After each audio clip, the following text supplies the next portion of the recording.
Have you ever been so completely lost in life that, your only defense is to invent some complex, rigid, maybe even absurd scheme for winning? Oh, absolutely. An idea that promises to fix everything chaotic about your past. It's the ultimate adolescent defense, isn't it?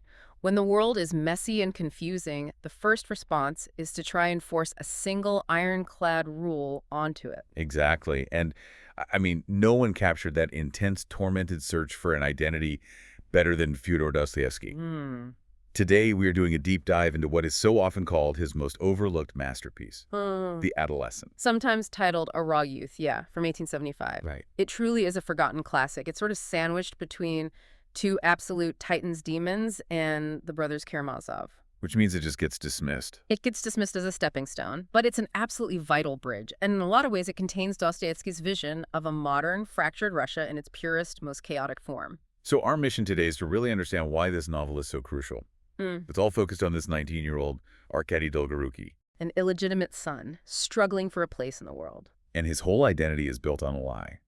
He has the aristocratic surname of his legal father, who's a former serf, but he's the biological son of a neglectful, high society landowner. That illegitimacy, that social shame, that's the original wound that sets everything in motion. Okay, let's unpack this. Well, we have to start with the historical context, because Arkady's struggle isn't just personal, it's really a social allegory.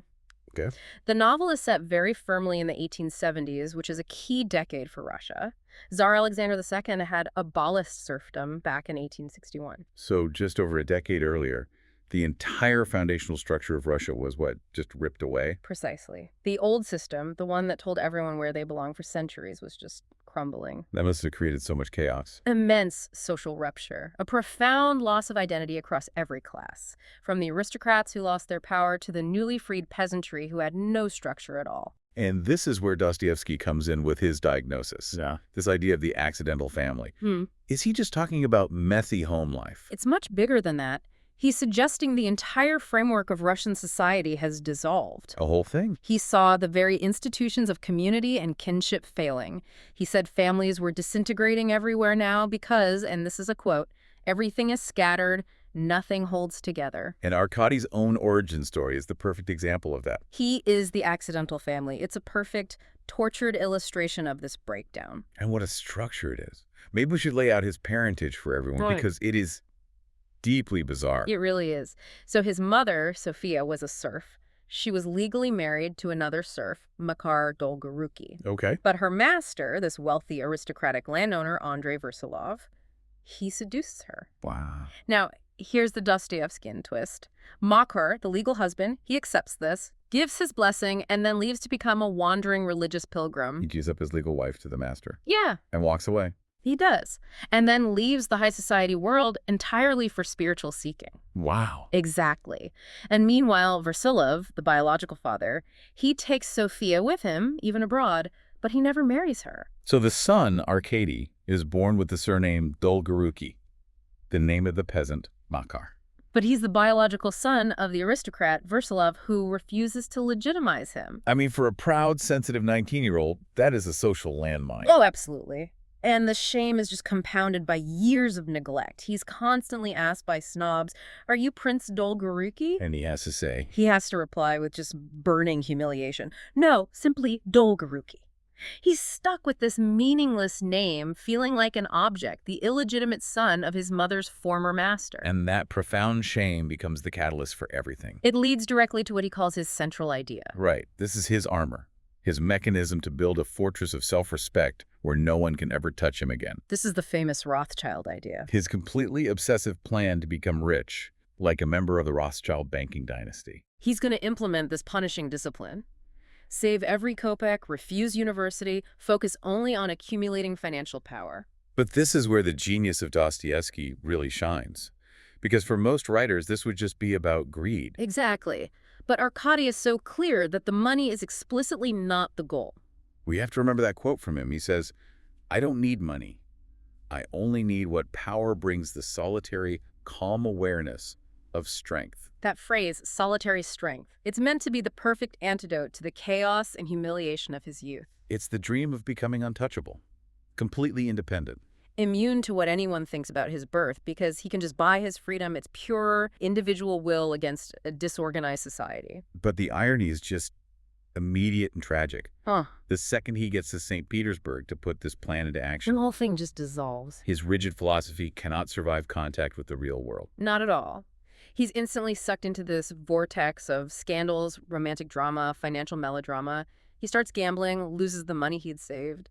And gets caught up chasing Katerina Akhmakova, who's also entangled with his own father, Versilov. His absolute discipline just collapses. And his role in the story becomes completely passive, Yeah. which is the exact opposite of his assertive Rothschild idea. Yeah, he becomes less of an agent of his own will and more of an object that the plot moves around. It's incredible. I mean, his entire fate for a huge part of the novel just revolves around him possessing two totally random documents. Right, there's a letter proving his father, Versilov, isn't eligible for an inheritance. Though Versilov honorably splits the money anyway, which just confuses Arkady even more about his father's character. And then there's the other letter, the one sewn into his jacket. A secret letter that could declare the father of Katerina Akhmakova his love interest incompetent. So he's just this passive messenger holding the keys to everyone else's fate.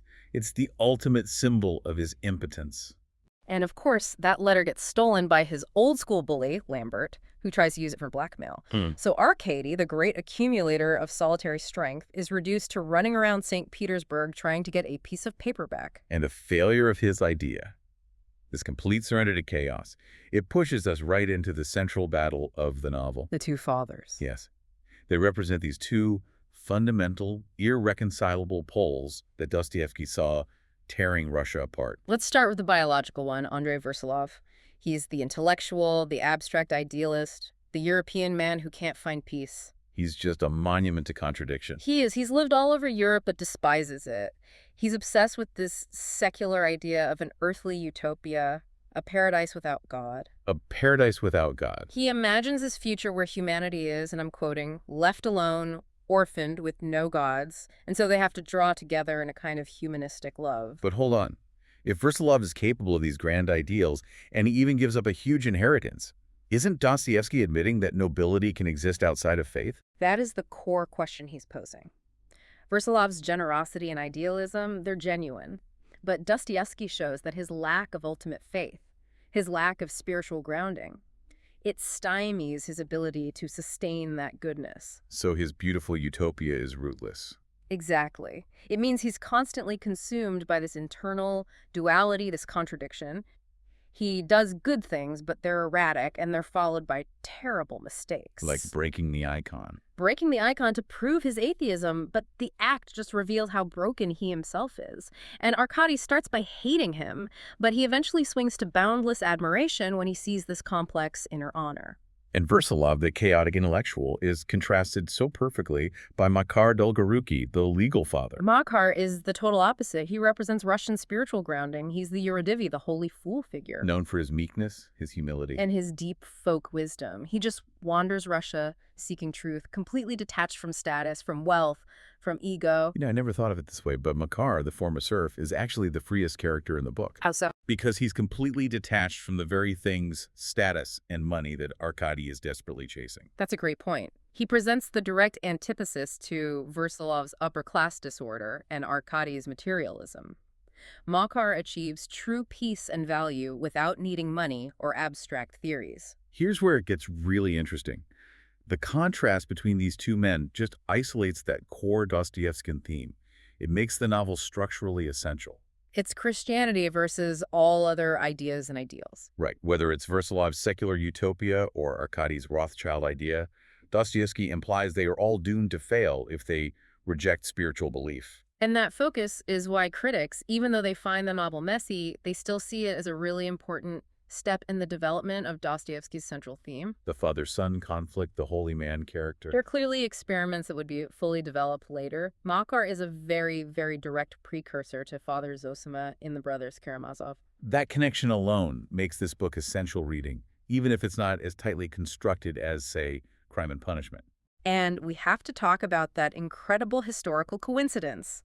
The Adolescent was serialized in 1875 in one journal, at the exact same time that Leo Tolstoy's Anna Karenina was being published in another. No way. So you had these two colossal literary rivals presenting two completely competing visions of the Russian family side by side. Simultaneously, it's a fantastic rivalry in print. You have Tolstoy focused on the traditional, stable, aristocratic family, which is threatened by a moral sin, but still fundamentally beautiful. And then you have Dostoevsky with his accidental family, broken, messy, illegitimate, and completely defined by the chaos of a society that's lost its center. It's two different moral worlds colliding on the page in the same year. Still, a lot of critics fault the novel for being melodramatic and sprawling. And for depending too much on coincidences. But the biggest criticism is usually aimed at Arkady himself as the narrator. He's notoriously unreliable. And self-indulgent, he's always contradicting himself. He hates his father, but then he loves him. He despises his mother, but he loves her. It reads like the manic diary of an actual confused 19-year-old. Which, as you said before, might be Dostoevsky's exact point. I think so. Unlike someone like Raskolnikov, Arkady doesn't have a fully formed theory. Yeah. He's fragmented, just like the world around him. Right, and if we connect this to the bigger picture, Dostoevsky is suggesting that in the 1870s, there's no longer a recognizable central authority.